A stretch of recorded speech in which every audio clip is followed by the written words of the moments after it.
కిషన్ రెడ్డి అవగాహన తెచ్చుకో. అందుకే మిత్రులారా, బయ్యారం ఉక్కు కర్మాగారం మనం అడిగితే బీజేపీ మనకేమిచ్చింది? గట్టిగా చెప్పాలి, చిన్న కాదు. మోడీకి ఇంటియాలి ఢిల్లీకి. ఖమ్మంలో బయ్యారం ఉక్కు కర్మాగారం మనం అడిగితే బీజేపీ మనకేమిచ్చింది? వరంగల్లో రైల్వే కోచ్ ఫ్యాక్టరీ మనం అడిగితే మోడీ ఏం తెచ్చిండు? ఐటీఐఆర్ కారిడార్ మనం అడిగితే మోడీ ఏమిచ్చిండు? మెట్రో రైలు మనం అడిగితే బీజేపీ ఏం తెచ్చింది? అందుకే మిత్రులారా, బీజేపీ ఏమిచ్చిందంటే మీరందరు గాడిద గుడ్డ అనాలి. మోడీ ఏం తెచ్చిందంటే గాడిద గుడ్డ అనాలి. అందరు రెడీనా? అందరు రెడీనా? రెడీనా? రెడీనా? బీజేపీ ఏమిచ్చింది? మోడీ ఏం తెచ్చిండు? బీజేపీ ఏమిచ్చింది?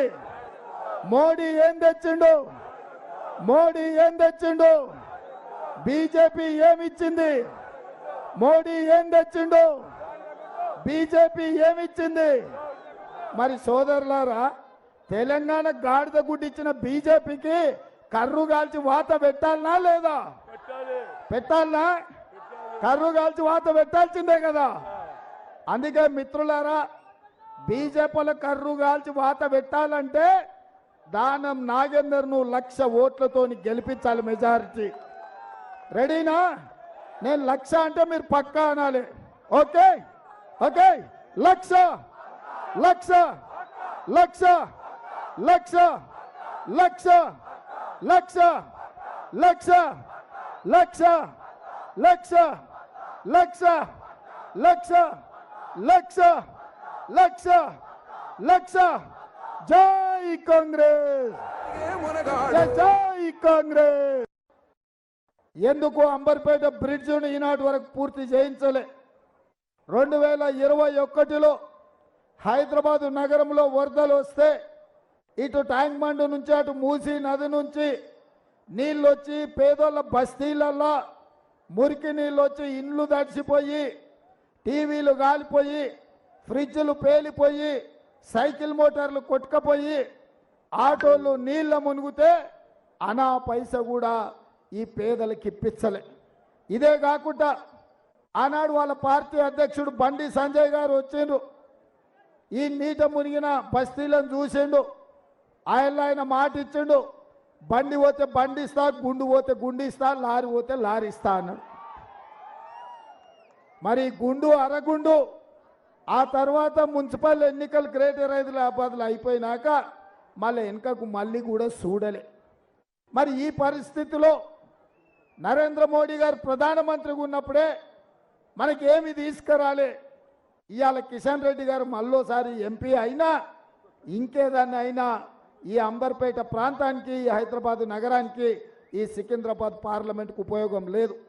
కానీ అదే మన అంజన్ కుమార్ యాదవ్ 2004 2009లో ఎంపీగా గెలిచినప్పుడు, మన దానం నాగేందర్ మంత్రిగా ఉన్నప్పుడు, డాక్టర్ వైఎస్ రాజశేఖర రెడ్డి గారు ముఖ్యమంత్రిగా ఉన్నప్పుడు ఈ నగరం విశ్వ నగరంగా అభివృద్ధి చెందింది. ఇవాళ ఔటర్ రింగ్ రోడ్ వచ్చింది ఆనాడే, అంతర్జాతీయ ఎయిర్పోర్ట్ వచ్చింది ఆనాడే, ఐటీ పరిశ్రమలు వచ్చింది ఆనాడే, ఫార్మా పరిశ్రమలు వచ్చింది ఆనాడే. హైదరాబాదు నగరానికి కృష్ణానది జలాలు తాగడానికి, గోదావరి నది జలాలు తాగడానికి తీసుకొచ్చింది ఆనాడే. ఈ హైదరాబాదు నగరంలో ఈనాడు మెట్రో రైలు కూతలు పెడుతుందంటే. ఎన్నికల సందర్భంగా మాజీ సీఎం కేసీఆర్ రోడ్ షో నిర్వహించారు. ఈ సందర్భంగా పలు అంశాలపై ఆయన ప్రసంగించారు. आपका वोट फजूल जाएंगे, कहीं अननेसेसरली यहाँ पे फिर एक बार वो बीजेपी वाला जीत जाएगा, उससे कोई अच्छा नहीं होगा, कोई फायदा नहीं होगा. हम लोग अमन चाहते हैं तो बीआरएस को जिताना चाहिए. कांग्रेस जीत के कुछ नहीं करने वाला है. इसीलिए मैं आपसे कहता हूं, सीएम साहब खुद कहे यहाँ के कांग्रेस के, नरेंद्र जी आप बड़े भाई हैं, मैं छोटा भाई हूं और गुजरात का मॉडल लाऊंगा. क्या क्या मॉडल लाएंगे? गोधरा मॉडल लाएंगे? लोगों को जिंदा जलाने का मॉडल लाएंगे? क्या लाने का है? गुजरात में क्या है? इफलास मुफलसी के बगैर वहां कुछ है ही नहीं है. नरेंद्र मोदी कोई किया ही नहीं है, कोई तरक्की हुआ ही नहीं है. इसीलिए आप लोग गौर कीजिए, सोचिए। मैं फिर एक बार आपसे अदबन गुजारिश करता हूं, ये मौका है बीजेपी का हराने का। निजामाबाद में बीजेपी को हारना है, बिल्कुल हराना है। हम लोग दो पार्टियों से 6% ऑलरेडी आगे चल रहे हैं। कहीं आप लोग अननेसेसरली उनको डाल के गुमराह होके किसी के बातों में आके गलती मत कीजिए, फिर से बीजेपी को जीतने मत दीजिए, ये मेरा गुजारिश है। मैं इतना कहते हुए रुखसत लेता हूं। సోదరులారా, మీ అందరికి నేను చెప్పేది ఒకటే, ముఖ్యంగా యువకులు ఆవేశంలో ఓటు వేయకుండా ఎన్నికల సందర్భంలో కూడా నేను చెప్పిన ప్రజాస్వామ్య పరిణతితో ఆలోచించి విజ్ఞతతో ఆలోచించి ఎవరు గెలిస్తే మంచిది, ఈ రాష్ట్ర భవిష్యత్తు ఎవరి చేతుల్లో ఉంటే మంచిది, అన్ని విషయాలు మీరు కూలంకషంగా చర్చించి బ్రహ్మాండంగా బీఆర్ఎస్ అభ్యర్థులను గెలిపించాలని చెప్పి నేను మనవి చేస్తా ఉన్నా. నేను కూడా హిందువునే, నేను హిందువుని కాదని కాదు, కానీ తెలంగాణ రాష్ట్రంలో ఉన్నటువంటి యావత్తు ప్రజల ఆత్మ బంధువు కేసీఆర్. ఏ ఒక్క వర్గానికో కాదు, తెలంగాణలో ఉన్న అందరు ప్రజలు బాగుపడాలి, అన్ని వర్గాలు మంచిగా ఉండాలి. హిందూ ముస్లిం బాయి బాయి ఉండాలి, అందరం కలిసి బతకాలి. దానిలోనే గొప్పతనం ఉంటుంది, దానిలోనే బలం ఉంటుంది. కానీ ప్రజలను విడదీసి చీలదీసి మత విద్వేషాలు రెచ్చగొడితే వచ్చేదేం ఉండదు. మీ ఎంపీ నోరు తెరిస్తే ఎటువంటి మాటలు ఉంటాయో మీకు తెలుసు, ఎంత గందరగోళం ఉంటుందో మీకు తెలుసు. ఇలా నరేంద్ర మోడీని నేను అన్ని విషయాలలో వ్యతిరేకించిన కాబట్టి నా బిడ్డ కవితను కూడా అరెస్ట్ చేసి జైల్లో పెట్టినారు. అయినా నేను భయపడను, కాంప్రమైజ్ గాను. ఎట్టి పరిస్థితులలో పోరాటం చేస్తే తప్ప కేసీఆర్ ఏనాడు కూడా లొంగిపోయలేదు, ఇప్పుడు కూడా లొంగిపోయే ప్రసక్తి లేదు. 600 సరే లొంగిపోయే ప్రసక్తి లేదు. ఇంకో మాట కూడా నేను మనవి చేస్తా ఉన్నా, నరేంద్ర మోడీకి మెజారిటీ వస్తలేదు, తుస్సుమన్నది. 400 पार गिर 100 पार 100 पार हो गया, कोई पार नहीं है. 210 है तो ज्यादा बोल के लोग बोल रहे. అందుకోసం మనం 14 ఎంపీలు గెలుచుకుంటే తెలంగాణ కేంద్ర రాజకీయాలలో కూడా కీలకంగా మారుతుంది. ఈ బీజేపీ గవర్నమెంట్ రాదు, కాంగ్రెస్ గవర్నమెంట్ రాదు, ప్రాంతీయ శక్తులు ఏర్పాటు చేసే గవర్నమెంటే వస్తుంది. అందుకోసం మనది కూడా కీలకమైన పాత్ర అవుతుంది. కాబట్టి దయచేసి ఈ రాష్ట్రంలో బీజేపీ వాళ్ళందరినీ ఓడించింది బీఆర్ఎస్ పార్టీ, కాంగ్రెస్ పార్టీ కాదు. కాంగ్రెస్ బీజేపీ కుమ్మక్కైతాయి, రాత్రికి రాత్రి ఒకటైతాయి, ఆ మోసం కూడా చేస్తారు. కాబట్టి దయచేసి మీ అందరూ నేను కోరేది, రైతులకు ఎట్లయితే ఇలా గవర్నమెంట్ దిగొచ్చి రైతు బంద్ వేస్తున్నదో అదేవిధంగా అన్ని హామీలు అమలు కావాలంటే, కరెంటు చక్కగా రావాలంటే, విద్యార్థులకు న్యాయం జరగాలంటే, కృష్ణా గోదావరి నదుల నీళ్లు మనకే దక్కాలంటే బీఆర్ఎస్ అయితేనే పేగులు దిగేదాకా కొట్లాడుతుంది. కాబట్టి దయచేసి ఏమరపాటున ఉండకుండా బీఆర్ఎస్ మంత్రి గుడివాడ అమర్నాథ్ మీడియా సమావేశం నిర్వహించారు. ఈ సందర్భంగా టీడీపీ నేతలపై ఆయన విరుచుకుపడ్డారు. అప్పుడు ఎన్నికల ప్రచారానికి వచ్చినప్పుడు ఇదే మోదీ గారు చంద్రబాబు నాయుడుని పట్టుకొని పోలవరాన్ని ఏటీఎంలా వాడుకున్నాడు, అనేక రకాలుగా అవినీతి కార్యక్రమాలు చేశారు, అమరావతి ఒక పెద్ద స్కామ్ అని ఇన్ని రకాలుగా మాట్లాడినటువంటి నాయకత్వాలు ఈ రోజుకి వచ్చేసరికి చంద్రబాబు నాయుడు అభివృద్ధి చేస్తాడు, చంద్రబాబు నాయుడు గారిని లేదా కూటమిని గెలిపించండి అని చెప్పడం, మొన్నటి వరకు బాబు మాత్రమే యూటర్న్ అనుకున్నాం, ఈరోజు మోదీ గారు కూడా యూటర్న్ తీసుకోవడం అనేటువంటిది చాలా విచిత్రంగా ఉంది.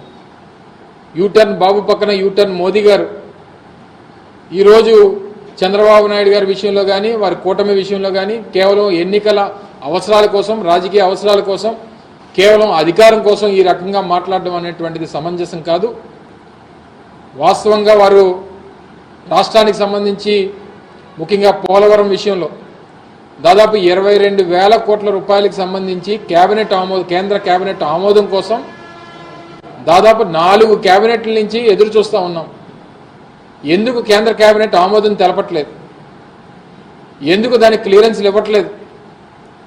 కేవలం ఎన్నికల అవసరాల కోసం చంద్రబాబు నాయుడు గారు చెప్పారని చెప్పి ఈరోజు అనేక సందర్భాల్లో జగన్మోహన్ రెడ్డి గారితో ఏదో చీకటి ఒప్పందం భారతీయ జనతా పార్టీకి ఉందని చెప్పి విమర్శలు చేసినటువంటి నాయకులు ఇప్పుడు చీకటి ఒప్పందాలు ఎవరితో ఉన్నాయో అనేటువంటిది బహిర్గతమైంది.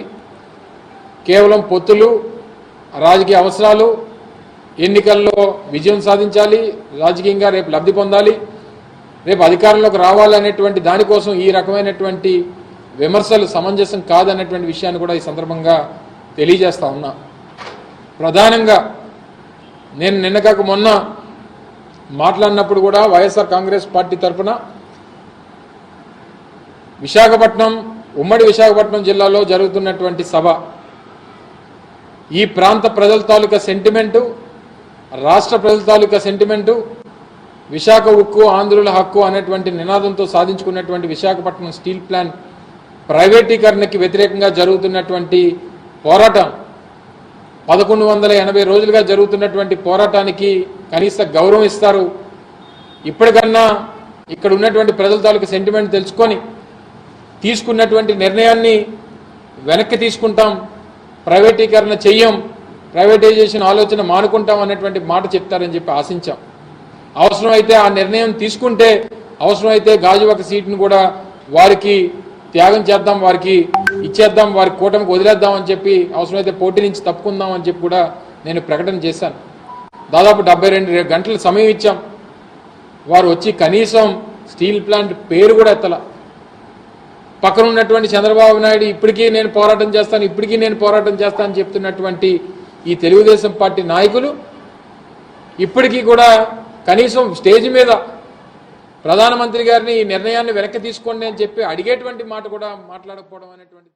రాజమహేంద్రవరం ప్రజాగలం సభలో జనసేన అధినేత పవన్ కళ్యాణ్ పాల్గొన్నారు. ఈ సందర్భంగా ఆయన ప్రజలను ఉద్దేశించి ప్రసంగించారు. ముఖ్యంగా ఇప్పుడు దాకా భారతదేశంలో ఎప్పుడు పద్మశ్రీలు పొలిటికలైజ్ చేశారు. మొట్టమొదటిసారి ప్రధానమంత్రి గారు అడుగు పెట్టిన తర్వాత, ప్రధానమంత్రిగా ప్రమాణ స్వీకారం చేసిన తర్వాత మటుకు మీకు కనిష్క, మనకి కెనడా నుంచి ఉగ్రవాదులు కనిష్క బాంబుని పేల్చేస్తే, ఫ్లైట్ ని పేల్చేస్తే ఆ కుటుంబం మొత్తం కోల్పోయారు. మన తూర్పుగోదావరి జిల్లాకు చెందిన శంకురాత్రి చంద్రశేఖర్ గారు, వారిని ఎవరు గుర్తించలేదు. ఒక్క ప్రధానమంత్రి మా గౌరవనీయులు మనకి నరేంద్ర మోదీ గారు గుర్తించారు. అలాగే ఏటి కొప్పాక బొమ్మలు సివి రాజు గారిని సహజ రంగులతోటి దానిని దాదాపు 500 ఏళ్లుగా ఏటి కొప్పాక బొమ్మల్ని, ఆ కళని ముందుకు తీసుకెళ్తుంది, దాన్ని గుర్తించింది ప్రధానమంత్రి గారు. అబ్బారెడ్డి నాగేశ్వరరావు గారు మనకి నార్త్ ఈస్ట్ లో దాదాపు 33 ఆర్కిడ్లని కనిపెడితే, గుర్తిస్తే దాన్ని పద్మశ్రీగా వారికి ఇచ్చారు. కోట సచ్చిదానంద శాస్త్రి 10 సంవత్సరాలుగా హరికథా కళాకారులు వారిని గుర్తించారు. దళువాయి చలపతిరావు మన అనంతపురం మనకి జిల్లా నుంచి తోలు బొమ్మలాటని గత కొన్ని 70 సంవత్సరాలుగా వారిని తీసుకెళ్తుంటే వారిని గుర్తించారు. సుంకర వెంకట ఆదినారాయణరావు గారు ఆర్థోపెడిక్ 10 లక్షల సర్జరీస్ చేశారు పోలియో వ్యాధిగ్రస్తులకి. వారందరినీ గుర్తించిన మహానుభావులు మనకి ప్రధానమంత్రి నరేంద్ర మోదీ గారు. అలాగే వేలు ఆనందాచారి మనకి స్థపతిని, వారిని గుర్తించారు. అలాగే మొగిలయ్య, కిన్నెర మొగలయ్య ఎవరు గుర్తించరు. ఇలాంటి వ్యక్తుల్ని మనకి ఎక్కడ మూల ఉన్న కళాకారుల్ని ప్రతి ఒక్కరిని గుర్తించి ఈ రోజున భారతదేశానికి, ముఖ్యంగా దక్షిణ భారతానికి 135 పద్మశ్రీలు ఇచ్చిన బలమైన నాయకులు మన ప్రధానమంత్రి నరేంద్ర మోదీ గారు. వారికి మనస్ఫూర్తిగా నా కృతజ్ఞతలు తెలియజేసుకున్నాం. 100 స్టార్టప్స్ తోటి మనకి ప్రధానమంత్రి గారు రాకముందు ఉన్న భారతదేశం ఈ రోజున 1,17,000 స్టార్టప్స్ ఈ రోజున భారతదేశంలో మొదలైనవి. అందరినీ కలుపుకొని, అందరితో కలిసి, అందరి సహకారంతో ముందుకెళ్తున్నామని భారతదేశం ప్రధానమంత్రి గారి నేతృత్వంలో ఉంటే, కేవలం వైఎస్ జగన్ తన పార్టీ మనుషులు, తన మనుషులు తప్ప మొత్తం 5 కోట్ల మంది ప్రజల్ని హింసించే పరిస్థితుల్లో నేను ఒకటే ప్రధానమంత్రి గారిని కోరుకున్నాను. నేను చేతులెత్తి నమస్కరిస్తున్నాను. మీ ఆశీస్సులు కావాలి. మేము ఈ విష గడియల నుంచి మేము కూడా మీరు కన్న కలలో అమృత గడియల్లో మేము ప్రవేశించాలి, మీరు కలిసి తీసుకెళ్ళండి అని వేడుకున్నందుకు, వారి పెద్ద మనసుతో అంగీకరించినందుకు మనస్ఫూర్తిగా నేను హృదయపూర్వక కృతజ్ఞతలు తెలియజేసుకుంటూ, ప్రధానమంత్రి గారి గొప్పతనం గురించి తెలియచెప్పాల్సిన అవసరం లేదు. ప్రధానమంత్రి గారి కళ 400 పార్లమెంట్లు పైన కొట్టాలి. దాంట్లో భాగంగా మేమందరం ఎన్డీఏ కూటమిగా దక్షిణ భారతం ఆంధ్రప్రదేశ్ నుంచి ఒక పార్లమెంటు సభ్యులే కాదు, ప్రధానమంత్రి గారి కళ కోసం భారతదేశాన్ని సూపర్ పవర్ గా తీర్చిదిద్దే క్రమంలో మా ప్రాణాలను కూడా మీ కళకి మేము అర్పిస్తాం. నా ప్రాణాలను కూడా మేము మీకు అర్పిస్తామని తెలియజేసుకుంటా ఉన్నాం. స్వామి వివేకానంద గారు ఒకటే కోరుకున్నారు, 100 మంది ఇవ్వండి అని చెప్పి ఈ భారతదేశాన్ని మారుస్తానని. ఆ కళలు చిన్నప్పటి నుంచి కళలు కనేవాడిని. ఒకళ్ళు వస్తారా. వార్తలు ముగించే ముందు ముఖ్యాంశాలు మరోసారి. రాజమహేంద్రవరం ప్రజాగళం సభలో పాల్గొన్న ప్రధాని నరేంద్ర మోడీ. ఈ సందర్భంగా ప్రజలను ఉద్దేశించి ప్రసంగం. CM Revanth Reddy road show. BJP BRS పార్టీలపై ఫైర్. ఈ వార్తలు ఇంతటితో సమాప్తం. తిరిగి ప్రసారమయ్యే వార్తల్లో మళ్ళీ కలుద్దాం. అంతవరకు సెలవు. నమస్తే.